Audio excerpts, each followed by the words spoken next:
The following podcast is an Embassy Row production.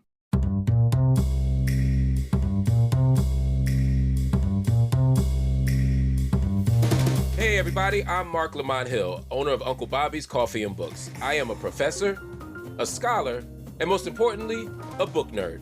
I say book nerd because I don't just love to read books, I'm the person who loves to read about the book.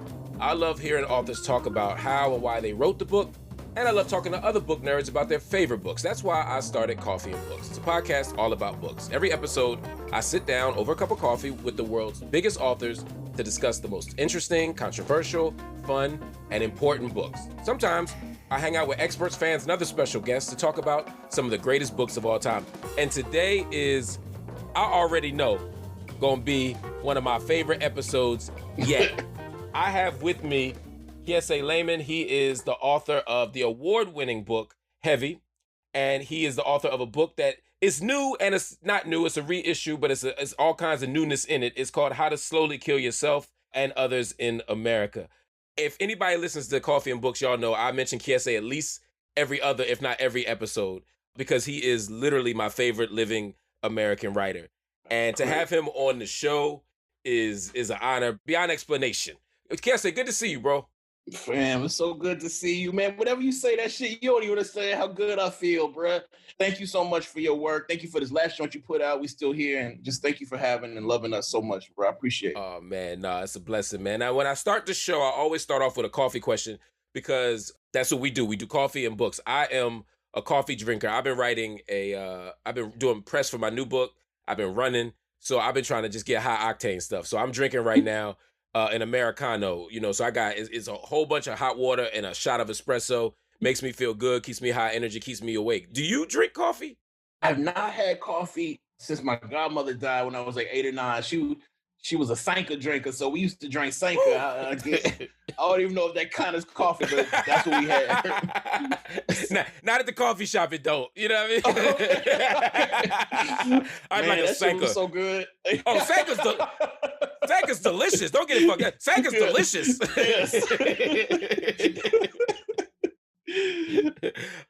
Yo, man, talk to me about your decision to reissue How to Slowly Kill Yourself and Others in America. I read the book when it first came out. It was the first thing I'd read of yours, and I thought the essays were so brilliant for a lot of reasons that we'll talk about. But then I heard you were revising it, adding 6 new essays to this joint, and keeping some of the powerful stuff from before.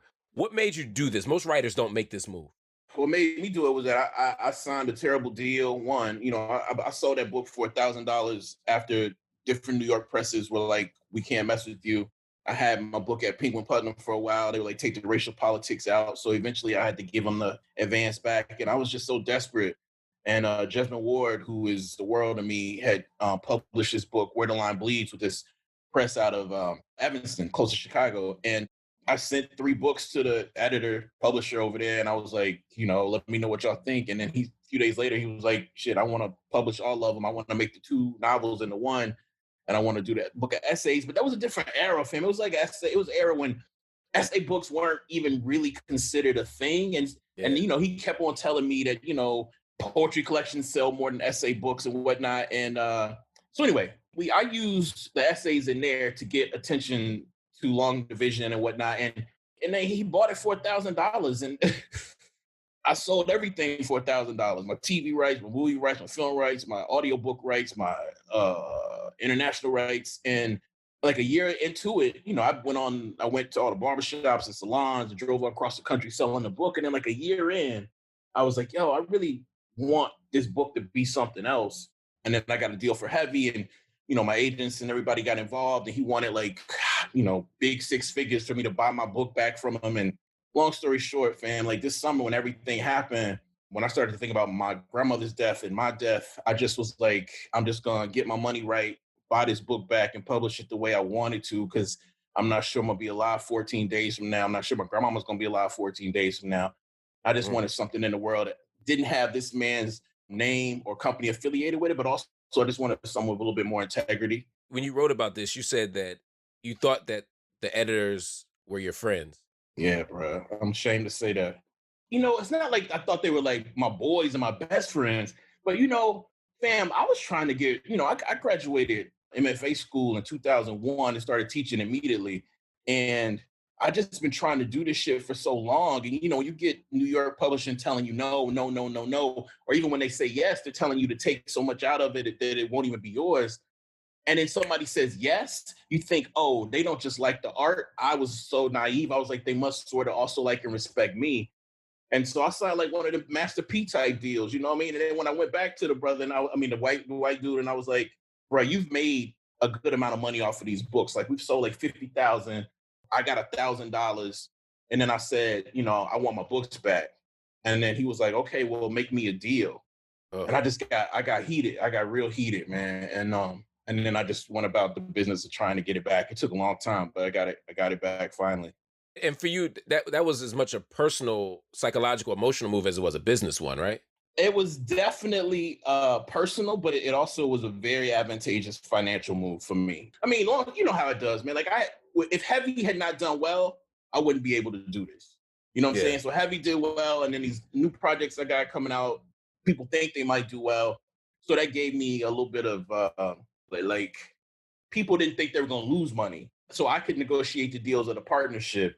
And so, it's financially advantageous for my family for this book to come out with Scribner as opposed to keeping it where it was, for sure. No, that totally makes sense. I was thinking about you reading the article you wrote on this and also reading the author's note in the reissue. And I thought about that hashtag that came up. Was it Publishing So White? Yeah, and then Publishing Paid Me. Publishing Paid Me, that's what it was. Yeah. That's what it was. And for those that don't know, on Twitter, there was a whole thing about Publishing Paid Me where people who made some money, particularly white folk, were saying how much they made on their books. And it opened up a real conversation about the disparity in the publishing industry, about how much people make on books. And I got to tell you, man, I saw it for myself. I mean, I'll be honest. I mean, I've now published, if I count the one that's coming out in February, the Palestine book, that'll be 6 books I've published. That's what's up, bro. Yeah, but I've only made money on one of them. And for me, first it was like, all right, this is about the ideas. I just want to get the ideas out of this. Yeah. And it's like, none of us get no money on it anyway. Then I found out people are getting money. It just ain't us. Right. Nobody made the New York Times bestseller list in 2016. And when I went out even recently to try and sell a book, just in the last month, the market was not favorable to me. What? I was shocked. I was like, and then I meet people who are getting a shitload of money and haven't sold any books. Right, bro. And it wasn't an ego thing, but there's a way that I started to attach my self-worth to how they see me and how they treat me and how much they want to pay me. And so I have to kind of separate that for a minute. Also, I forget who I am. That's real. That's real, bro. You know what I'm saying, man? And I don't think a lot of people understood. That's why it's so courageous that you spoke up about why you did this reissue. Because a lot of people don't understand that we're not getting paid for this. Nah. You know what? And you know what? I'll be honest with you, fam. Like when that dude offered me $1,000 for How to Slowly, initially he offered me 3 for Long Division, and then I negotiated another $1,000. Like I was so desperate at the time. I had literally just put my books online for free the day before I sent that email out, and then somebody was like, "Take them books down. You can't just be giving it away." And then when this dude, because what he really did was he was just a printing press. You know what I'm saying? Like they call it a publisher, but like he was a distributor. But man, we didn't make no money. I mean, I'm thankful for any book that we moved, but he made money. You know what I'm saying? Like we moved like 50,000 copies. I got 10% of that. He got 90. He ain't writing an article. You know what I'm saying? He ain't writing a chapter in the fucking book. And I just got real upset. And people think we making mad money off of this shit. And I signed a good deal this summer. But my nigga, like, I've been doing this shit since I was 16. Like, so it took me 30 years to get near about as much as I think the books are worth. And when you telling me that I mean, that's fucking like, that's frightening what you just said, fam. Like, because and like I'm like the rest of the people. Like I look at you and I'm assuming these motherfuckers must be throwing offers at Marc because you're brilliant. You communicate incredibly well. You write like a motherfucking like magician, and you have so many platforms. You got the main bookstore that most of us talk about. So it just doesn't even make sense. Like, what else the fuck do they want from you? Yeah, free labor. There we go. That's all it is. That's all it is. That's it. Talk to me about this book. When you wrote the first version or the first edition of How to Slowly, what was your goal? What were you trying to do? Because you were writing, again, you write fiction and you write essays. And what made you decide at this moment to write a collection of essays? Man, back then when I talk about it, I feel like I was like 18, but I was not 18. I was like 37 or 38. I just wanted to create a book that could hang with like the best albums. You know what I'm saying? Like I wanted Mm, to create a book that could hang with like Death Certificate. I wanted to write a book that could hang with, not saying it could like be, compared to, but could hang with like Good Kid, Mad City, because there weren't many essay models unless you look back to, All About Love with hooks, or you look even farther, you go back and look at Baldwin, No Slave to Son. I just wanted to create a book, fam, that could hang with the albums that made me. And that first edition was sort of just like an album. It had the posse cut in the middle with Michael, Denzel, and them. It had my aunties with the interludes at the beginning and at the end. And the whole shit is just filled with all these different voices. And it still has that character to it, but I just took out like 3 or 4 of the whack essays and put some heaters in there. But you know what? This will be interesting to talk about with you, though, Mark. Like when I bought the book back, I thought about the question of like, do dope essays make a dope essay collection? Because mm. I know I have some favorite albums. And if you played those albums to me and you took even one song off, and even if it was a better song, I might be like, man, that shit don't hit like it used to. Right. So that to me, like as an artist, the risk was some people really loved that shit when it came out, partially because there wasn't nothing else to read like it. And it's still the same book, sort of. I wanted to invert it too and not do it linearly and tell it in reverse. But still, it's still like, I'm not sure if it's a better book. I just know I like the book better because it's mine. Yeah, no, that makes sense. The album comparison is interesting to me because what drew me to your work was that I could feel hip hop in the text. Not just when you're mentioning Outkast, not just when Yeah. you're naming names, but the tone, the approach. There's a hip hop sensibility to it in the same way that there are writers who I could feel jazz in it, right? Yeah, yeah.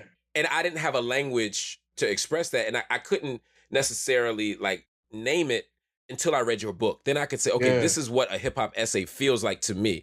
Not one that's overly performative, not one that's trying to do too much, but hip hop is in the DNA of the essay. That's what I was trying to do. Because, we were kind of like a few years outside of, because, the hip hop book sort of era of publishing was sort of dying down a little bit. There was a time when everybody was something to say who was Black and like remotely conscious was writing about hip hop. And I still felt that ethos and shit, but I didn't want to be like track one. You know what I'm saying? Or like, Right. in between be like, nah, me. You know what I mean? Like I wanted to be like, yeah, like this is sort of who the fuck we are and who I am. And I literally want to put this book up against the dopest albums in the world. And it's gonna lose, but I just wanted it to be able to hang. Like, what else was I gonna compare it to? Like, people hadn't, Samantha Irby hadn't come out, Damon Young hadn't come out. Like, there weren't a whole lot of essay collections that I could compare it to at the time. No, and that's the challenge of kind of helping to create this space No doubt. for a genre or for a subgenre or whatever the case may be. And watching you do that has been so interesting because you're doing hip hop, but there's also a thing that you are unashamedly, unabashedly, distinctively Southern, Right. and you identify as a Southern writer. Yeah. What does it mean to be a Southern writer? Well, to be a Black Southern writer. Black Southern writer. Yeah, like to me, that means that you sort of are expected to be, if not the best, like of the best. I got Richard Wright's DNA in me. I got Etheridge Knight's DNA in me. You know what I'm saying? I got Faulkner, for better or worse. I got his DNA. Jesmond is all up in me. Imani is all up in me. And so the expectation is that for me, like ethically, you will always push yourself to question yourself. And Yeah. artistically, you have to bring that funk. Like you got to create that boom. And you ain't got to create that boom with a lot of bombast, but you got to create some shit that the tradition can look at and be like, all right, we're not gonna fucking like pat you on the back too much, but come on, you can sit at the table with us. And so for me, it's just the expectation that you got to fucking bring it. You got to bring it. And if you don't, and I've written a lot of shit where I haven't brought it, and people from home are the first ones to tell me that ain't it. That ain't it, Kiese. That's not the one. So for me, it's just expectation to sort of like thematically and conceptually just try to be the best, bro. Not the best. I'm not saying I am, but I'm saying that tradition is Right. questionably, literally, you could say that tradition might be one of the best, I think you're right. And do you feel a sense of representational pressure? In other words, there's also like this idea sometimes from the South that you got to there's an extra burden to represent and to prove that the South is legitimate intellectually, creatively. Right. That you always have to rep for. Even Andre, when he stands up on that stage and says the South got something to say, right? There's a reason why he's saying that. Right. That's a great question. Not anymore, fam. Like, if you just look at last year, right? Like, you got Jesmond, who everybody is just waiting for the next fucking Pulitzer Prize winning book or National Book Award. You got Eddie, you got Natasha Trethewey, you got me. Those are 4 middle to youngish age Black people just literally right now writing. And so I don't have to do that thing that I thought I had to do at first. Like my first attempt at writing fiction was when I got kicked out of school, went up to Oberlin, and then I made this zine, and it was called Little South Boy. And I just wanted those motherfuckers in Oberlin, the Black folks who were mostly from Chicago, Los Angeles, Atlanta, and New York, to know that I was from somewhere else. But like the South that I was trying to represent on the page was a rural Black South. When, as you know, living in Atlanta for a while, like I was fucking from urban Black South, Right. But like they didn't understand that imagination. So I was writing directly. That's what I'm saying I love so much about We Still Here. Like I was writing directly into really like that New York sensibility of who I was as a Mississippian.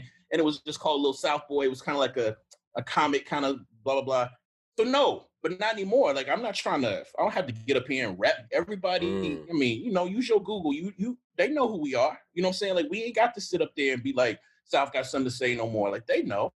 They know. They do. They know. Now we just got to make sure that what we say is like draped in love, liberation, and ultimately like tenderness. But in terms of proving to some other region that we can write and shit, like thankfully we ain't got to do that no more. And that's partially because of Outkast. Oh, for sure. For sure. Yeah. You begin this new edition of How to Slowly Kill Yourself and Others in America. You talk about the coronavirus. Right. How did that play into the overall? Because in some ways, it fits seamlessly into what you were already doing. Yeah. To analyze it.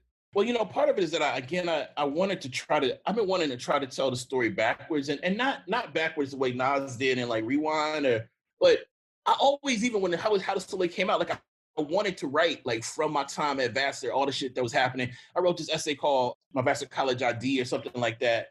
And I was thinking about putting that in the book back in the day, but I just wanted to situate the now. And I wanted every essay that, like, if you read the coronavirus essay, I wanted you to read the flag essay and understand how what you read, like, impacted what you read previously, but going backwards. So I just really wanted everybody to understand. And the thing about the coronavirus is, like, for whatever reason, we just seem to have amnesia about how the fuck we got here. Motherfuckers like, how did we get here? We know how we got here. Let's walk backwards together and let me show you how the hatred of, among other things, the hatred of niggas in this country got us here.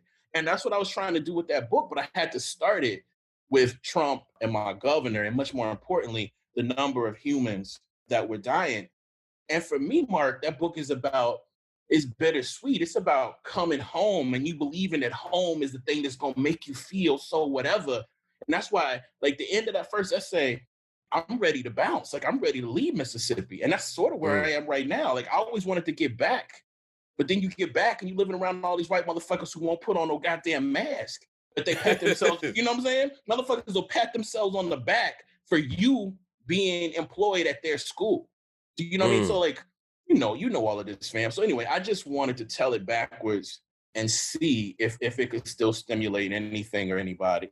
Well, it certainly did. It certainly does, man. I think about what it means for people to receive this collection of essays after Heavy, because for a lot of people, Heavy was their first encounter with you.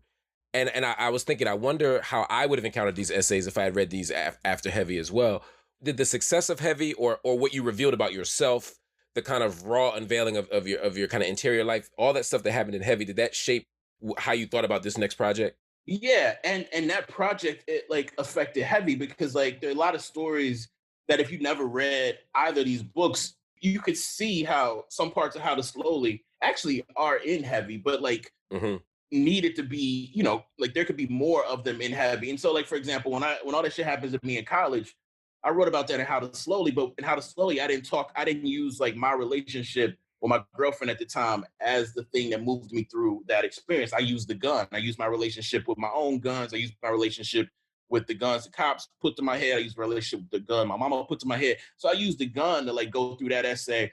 And if you read that version of it in Heavy, nobody would be like, oh, that chapter is about guns. It's really about, body, all the shit we have to deal with at these white institutions, shame and all that kind of stuff. So, but yeah, it's a fear when you drop something that has meant something to the culture in some way. But like, that's why I don't even feel like this is a follow-up. Like, I don't want people to be like, oh, he followed it up with How to Slowly. Like, my next shit is a follow-up.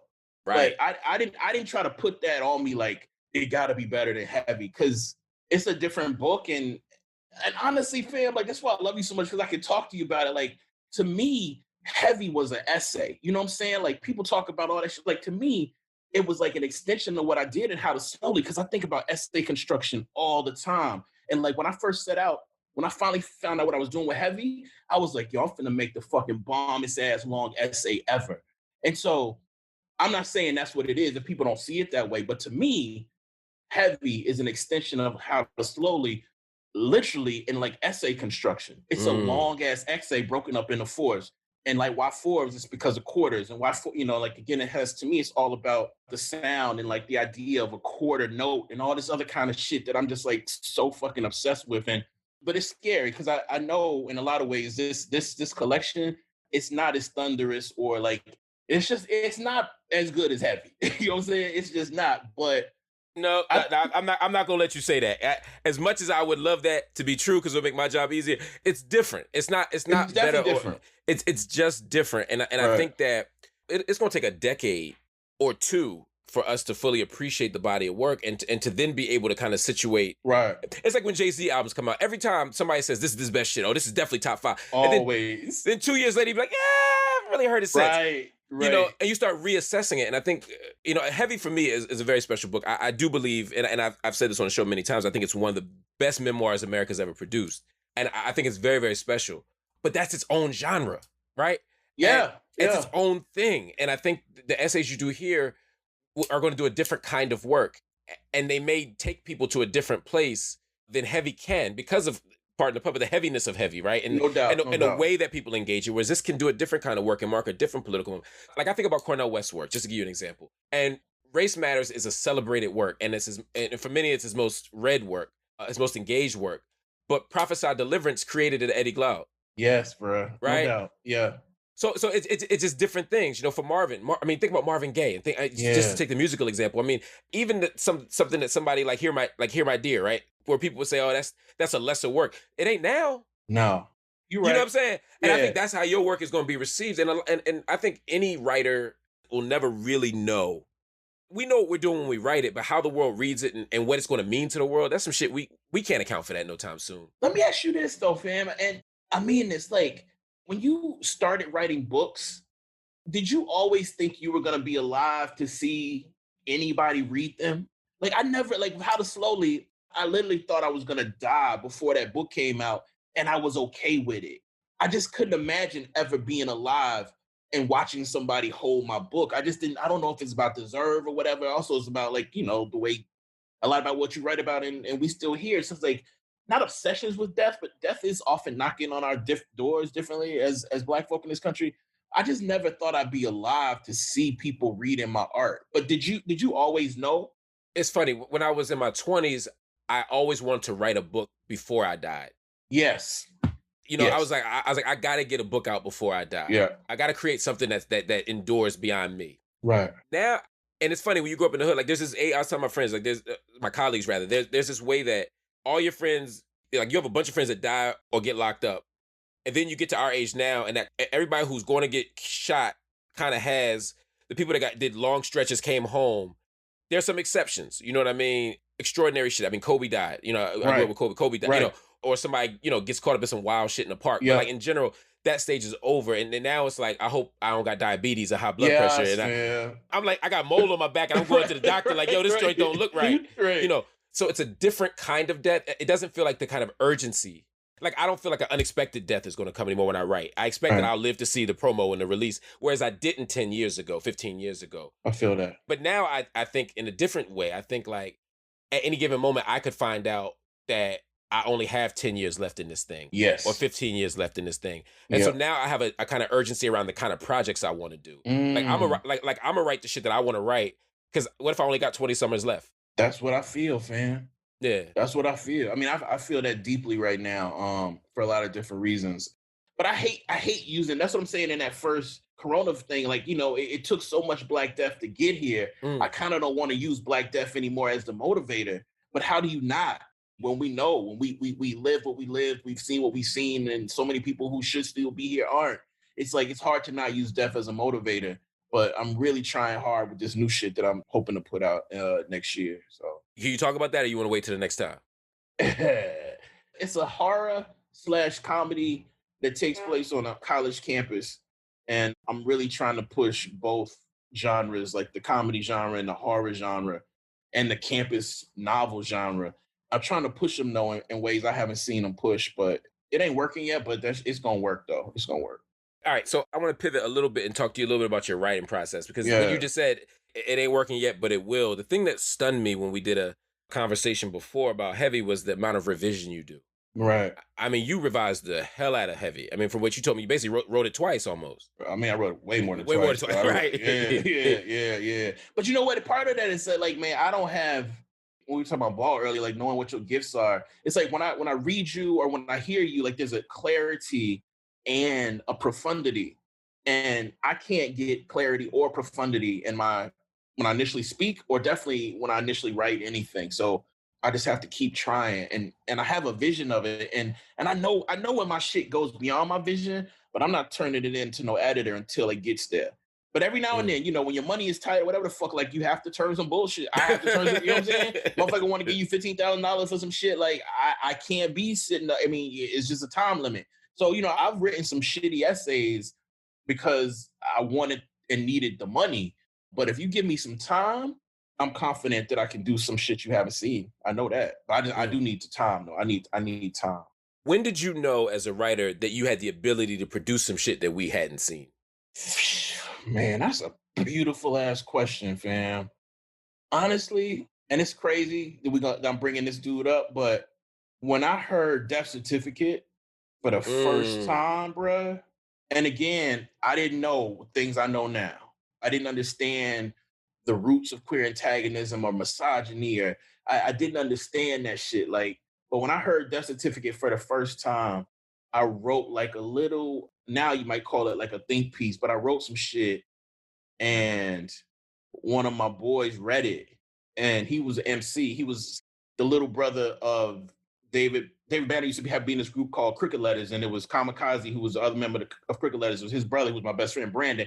He read that shit, and he was like, "That shit bang. You need to put that to a beat." And I was like, "That shit bang?" And he was like, "That shit bang, nigga. Put that to a beat." And all it was like 18 sentences or something about Death Certificate, light side, death side, all of that shit.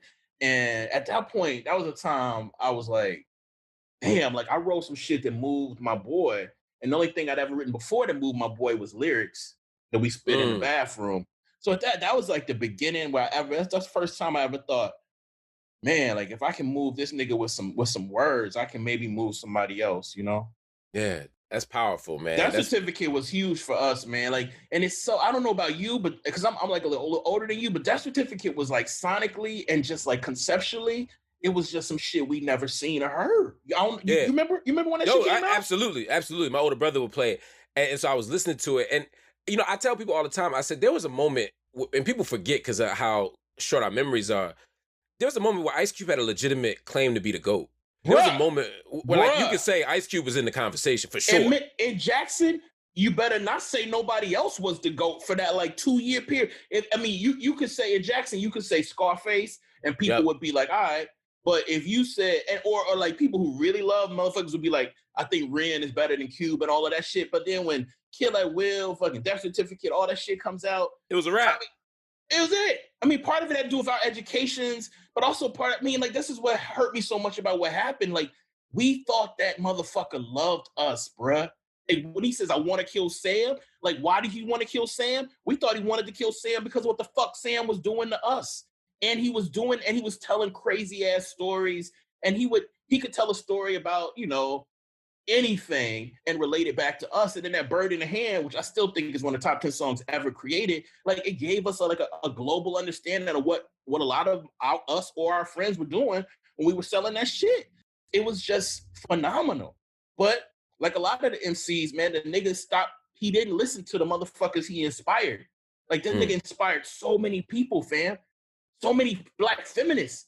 And I just wonder, like, what would happen if those MCs of that era who were at the top of their shit, if they were trained to engage with the art that they actually inspired. I just wonder where we would be at, including Kanye, you know, but maybe that's a different conversation. No, it's an important one though. And again, those relationships are important because there are moments in our own process, our own journeys, where we're also struggling with these contradictions. Absolutely.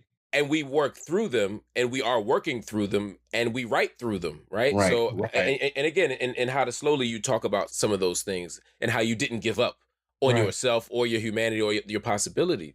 How do you, as a writer, I'll speak for myself first, there's a way that I always want to be vulnerable on the page and transparent and honest, but there's also a way that that can become a performance. Yeah, absolutely. And I'm always like, okay, how do I talk about my mistakes, the ways that patriarchy play into my life and how I'm trying to work through them? How do I talk about all that shit without buying into what's in some ways has become a cottage industry of people talking about how fucked up they are as a way Right. of sort of legitimizing their writerly identity and Yeah. quite frankly selling product. Yep. You know, how do you do that? Because you can also get captivated by that, by yourself, Yep. right? You could Yep. be writing this shit and be like, oh, here's another way I'm fucked up, and here's another way I Right. did this, and confuse that with the work. Absolutely, fam. I mean, bro, we could talk about this shit for hours, but I do think it's all a performance. Like, but you know, coming from the Black performative tradition, I don't think that that's like pejorative, you know. And if you believe in revisions, like your final revision, you have to believe it is a performance, right? Like because like for me, I'm writing a few drafts that are discoverable for me. Like I think I told you this before. Like the shit that I was really writing about in Heavy didn't even make it. You know what I'm saying? The relationships with women in my family that were abusive and sexual, my relationships with like a young person who I should have never been in a relationship with, that didn't make it into the book because I took it out, right? And so in taking it out, I'm still performing some shit. But that's the thing, like when you if you write 3 paragraphs, you take out the second paragraph and you just have 2, motherfuckers think that you just have 2 paragraphs. That paragraph you took out is still talking to those 2 paragraphs, even when that motherfucker's taken out. So the subtext, like, you know what I'm saying? There's a performative subtext that happens when you write 15 lines, take out 5, those 5 inform those 10, and then that's how you get the subtext. And so when it comes to like discovering and shit or confessional, I want to make sure that I'm discovering something about myself. And then I have to decide if I want to perform that or share that with somebody. Like when I talked about in Heavy, I realized that like I sort of felt like when them big boys did not pick me to sexually abuse, there's a part of me that thought they didn't pick me because I was fat. I never had really put those words down. So that's a discoverable moment for me. But then I'm like, okay, do I give this to people who paying money for it or do I keep this? You know what I'm saying? And also you still gotta write well. Like, you know, just talking about how fucking whipped you've been or, you know, performing some sort of self-flagellation, that shit still got to be stylized, my nigga. Like you can't just whip your ass in the face. You know what I mean? Like, and niggas be want to buy it. Like if you whip your ass in the face, you better like some of them lips better be mad soft. You better miss some and be like, oh shit. You know, like you still have to perform it. Yeah. But I hear you about the cottage industry, and the fucked up sad thing, Mark, is like there is a market for it. You know, like people who I think misread Heavy want me to write heavier, right? You know, the sequel. You know what I'm saying? And I get it. Like I get why there's like 15 different Blackish shiz. You know, it's because of everything you talk about. How niggas are real at the end of the day. Like niggas don't come for no motherfucking money. So when they're giving you this check to do this version of yourself, you want to. And I think it's a privilege that some of us have to be like, nah, I'm not gonna take that money to do that, but I will take all your money to do this. And that's where I feel like I hope I am. But I still feel like sometimes you're right. There's those performative things where it seems like you're self-flagellating just for like, I mean, ultimately for money, fam, for money. And I don't want to do that, but I think there are parts of that. And I tried to take some of that shit out of the book, actually, where I had done that too. But you're able to catch yourself. You're able to. I mean, sometimes, but you know, that's the thing about life shit. You know, like we all be thinking we catching ourselves until a nigga who love us be like, fam, did you see? And then somebody be like, and you have to be like, nah, I didn't even notice that. You like, yeah, just, like Marc Anthony Neal is someone who I love so much because when I was struggling with getting these books out, he would hit me and be like, fam, you're doing too much on Facebook right now. You really need to stop. And like he's like, I don't know if you're doing it to try to build an audience. I don't know, but we love you and we trust, just you doing too much. And I just think you need, it's cliche now, but you got to keep some niggas next to you who will always tell you when you doing shit just better than you ever imagined, but also when you think you fly and you really fucking cutting your legs out from up under you, and I think I have a tendency to do that. Like when I get a new job, I try to act out to see if they're gonna try to get, try to fuck me up in the first 2 years. Like that's my tendency. I just think you just have to have people close to you. So I don't know if I do that or not, Mark, is what I'm saying. No. I mean, but even your self awareness and self criticism, you're able to keep yourself in a certain kind of check, even as you bring other people in. I think that's a big part. That's what we all need to be doing. Yeah. Talk to me about your writing process. You're one of those writers that we assume your brain just work different, right? Like there are people who, and I'm not a rapper, right? But I feel like I can write a dope verse if you give me enough time. Yes. And there are rappers who, if they write a certain, there are bars I hear like, I could have wrote that. You give me a month, Right. I could have wrote that. Then there's some shit. Andre 3000 to come out with some shit. I'd be like, yo, you could have gave me 10 years. And my brain just don't work that way. Right. As a writer, there's a lot of ways that we look to you as one of those people. Me and Michael Denzel, I've had Michael Denzel Smith on here. I've talked to other folks, and we all be like, yeah, Kiese shit just different. Brain just work different. Like, what is your process for generating, particularly as a nonfiction writer, what is your process for generating ideas? How do you write? Do you brainstorm first? Do you free write? Like, how do you get to where you get?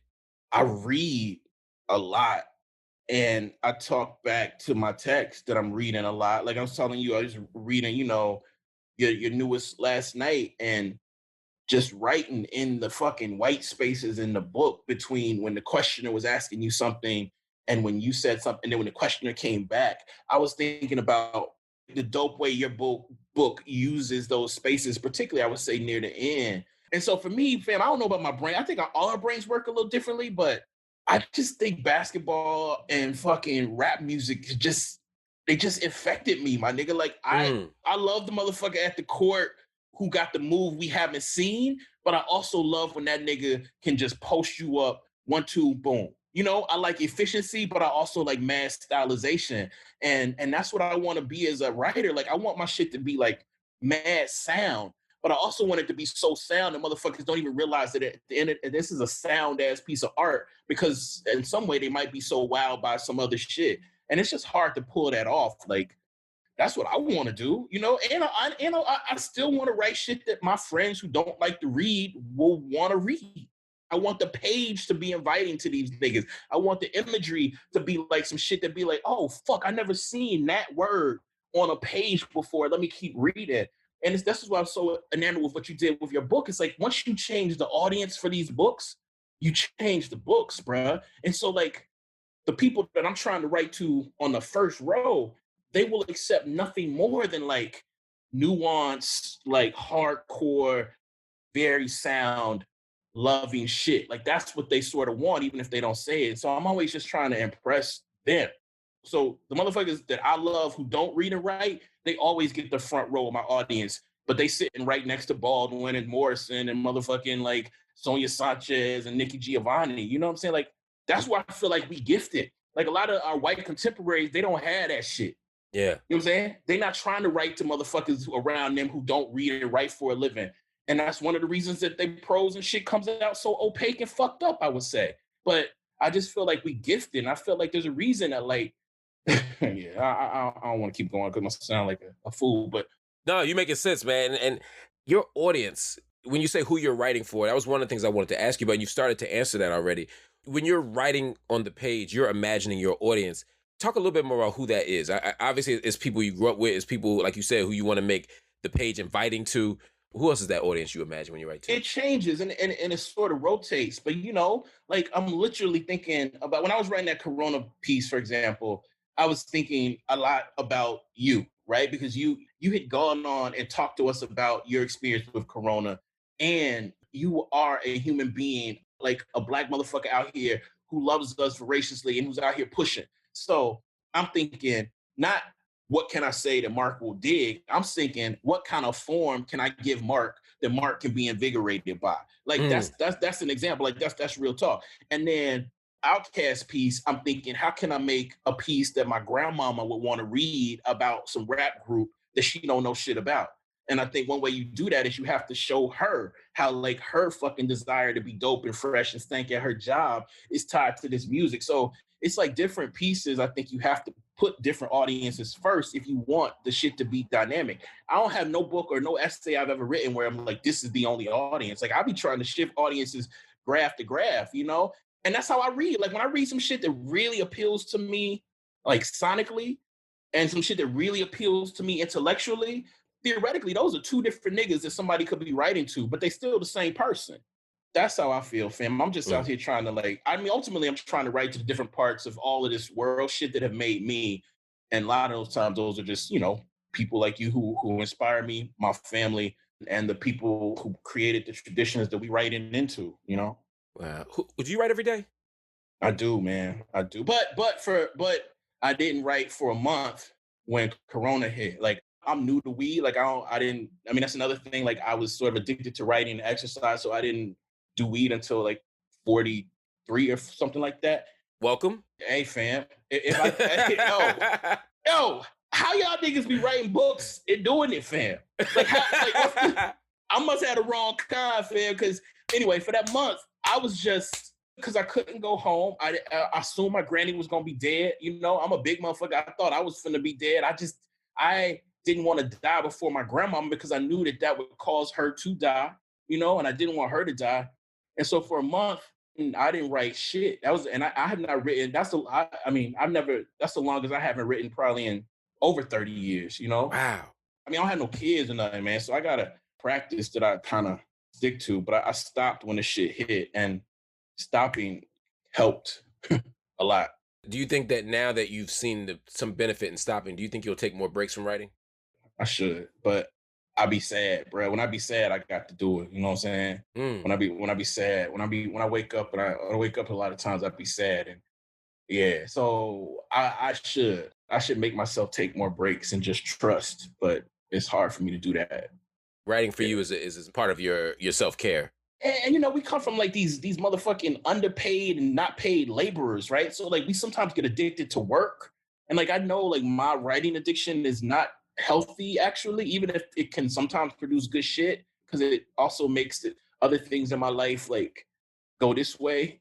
So I know I need to kind of not obsess over this writing shit as much as I do, but it's hard, man. Like I thought about getting a dog this summer just so it would stop me from writing, because I figured if I woke up happy, I wouldn't want to write. But I have been thinking a lot more about beauty. Like I just want to create beautiful ass shit, man. Like, and I always want to create dope shit, but like I just want to create like beautiful shit. I don't know if there's a difference, but I think for me there is. No, I think there is. I sat with Josh Bennett, the poet. Oh wow, yeah. Maybe a year or two ago, and I asked him, why he was doing certain kinds of work, and he said Black people deserve beauty. Yes, and it stuck with me. And I think dope shit is its own thing, and it can be beautiful, but I think beauty is something else, and I think that's what I find in your work. Honestly, is an extraordinary amount of love, an extraordinary amount of vulnerability, of course, and all the stuff that we talk about already. But beauty, I think, is the right word. Yeah. Who do you read? Oh my goodness. I read We Still Here last night. I read your newest last night. I read who do I go back to and reread? I mean, if I could change that question. Yeah. Man, you know who I read that whole fucking month that I didn't write? I just read all June Jordan, fam. Like all June Jordan. Everything. And then reading June Jordan made me read Adrienne Rich. I just wrote this piece about something Adrienne Rich wrote for Vanity Fair, where I'm putting something she wrote and something Baldwin wrote sort of in conversation with one another. And in terms of the younger writers, I find myself reading a lot of Michael Dizelle. I reread Jasmine all the time because she's just so good at it, fam. Like she's, it's like a track. And sometimes like in track, when we used to run track, you think the nigga next to you is next to you, but you don't realize that motherfucker is next to you because they already done lapped you, And that's how I feel about Jasmine. I feel like we are peers, but because she can do some shit that I really value that I can't do. What is that thing? Trying to describe this last time we talked, it's a way of making the reader feel every remotely human thing you can feel in scenes where there are no humans. And it's not nature writing, but it's like she can do shit with like scene and scenery and sensory shit that would normally take a normal person like dramatic scenes to do, but she can do it and her dramatic scenes are tight. But Jasmine also just has the gift of pushing the narrative through. Most people who can write remotely as well as her, they become enamored with the fact that they can describe well. So the narratives don't go nowhere. Ain't no scenes, ain't no movement, ain't no secondary characters. It's like 45 pages of motherfucking like exposition that is beautiful. She got that gift, but she also got the gift of creating like dope ass lush backdrop and incredible like dramatic scenes, my nigga. Like, it's like in basketball, she would be like Anthony Davis, but without the fragility, you know, like ain't no weakness. Like, you know, and when it comes to fiction writing, like she can do scenes, she can do exposition, she can do suspense, she can do horror. There's comedy up in that shit. Like, ain't no weakness as a fiction writer. And I long for that, fam. So, but there's this new book coming out by this brother, Brian Foster. I don't like the blues. Yo. It literally came in my email today. Like, literally, man. I got a PDF of it. I can't wait to read it. When I tell you that shit is scary, how good it is, my nigga, like, all I say is when I read Brian Foster and Regina Bradley, specifically, Michael Denzel, I feel like, I mean, it sounds like we like 80 and they like 20, but I just feel like they learned from us and said, all right, we gonna take it from here. That's how I feel. Yeah. No, and they did it right, man. They did. All right, I know I gotta let you go, man, but before I let you go, there is a game that I make all my guests play. I love you to death, brother, but you're going to hate me after this game. It is absolutely torturous. It's called Buy It, Borrow It, or Burn It. I'm going to give you 3 books. 1 you buy, 1 you borrow, 1 you burn. I'm ready. Book number 1, As I Lay Dying, William Faulkner. Book number 2, The Bluest Eye, Toni Morrison. Book number 3, Salvage the Bones, Jesmyn Ward. All right, we burning Faulkner. I knew I made that too easy. We burning Faulkner. And I've read The Bluest Eye so many times and taught it. I'm okay borrowing that shit, and we buying Salvage. Woo! Okay, so just to let you know, in my brain, I had you buying Morrison, borrowing Ward, and burning Faulkner. I knew your ass was gonna burn Faulkner. Oh yeah, I'm burning Faulkner. You know, I live across the street from him, you know? Yeah, we burning Faulkner. But just so my audience knows, those 3, I want you to talk a little bit just real quickly about just what those books or what those people meant to you. So Faulkner for you obviously has an interesting relationship to you. You just say it ain't even Faulkner's fault that I'm so critical of him. It's just like the enamorment with this dude when we come from the same place where Richard Wright came from is just sickening to me. Like, I'm telling you, fam, as a writer, if you put Richard Wright's like entire shit up against Faulkner's and you just look at it for the thing they say Richard Wright isn't good at, which is style, I guarantee you will find more stylistic like variation in Richard Wright, and you will definitely find more depth and understanding in Richard Wright. So, but comparing Richard Wright to Faulkner, like, it's not a loss for you to be fucking not as good as Richard Wright, but I just hate how we laud Faulkner. But Faulkner is a beast, and As I Lay Dying, that motherfucker is crazy. It's a crazy book. Morrison, that book taught me how to see, fam. Like, that book literally taught me how to see. And then I shared it with my students and like helped them see some stuff. But Salvage, I don't even think people understand yet what Jesmyn was doing with Salvage. Just in like, if you just look at the way, like what the names and how the names and the characters speak, I don't think we understand what she's doing with like multisyllabic shit in dialogue. I just think that book, I don't even think she would think that's her best book, but I need to buy that book so I can understand it as well as I understand Bluest Eye. That's a cop out, but that's what I feel. I'll take that. Yeah. I'll take that. Bro, man, I'm so grateful that you came here today, man. You inspired me to be a better writer, a more vulnerable, honest human being, a more loving member of our community, man. I love you, man. I love everything you do, man. Thank you so much. I love you too, bro. Thank you so much for modeling like how to be, how to work, and how to write. Thank you so much, Mark. Thank you, man. Yo, people want to get a hold of you. How can they find you? I'm on social, but you just use that Google, cuz, you know what I'm saying? I'm on Twitter, I'm on Instagram, but, you know, you just use that Google and see what come up. Say less. We got you, bro. All right. Thank you for listening to Coffee and Books. Make sure to follow us on Instagram with the handle Coffee and Books Show. That's Coffee, A-N-D, Books Show. Also, you can buy all the books that I've been discussing here at bookshop.org/shop/Uncle Bobby's. or you can go straight to UncleBobbies.com. That's UncleBobbies.com.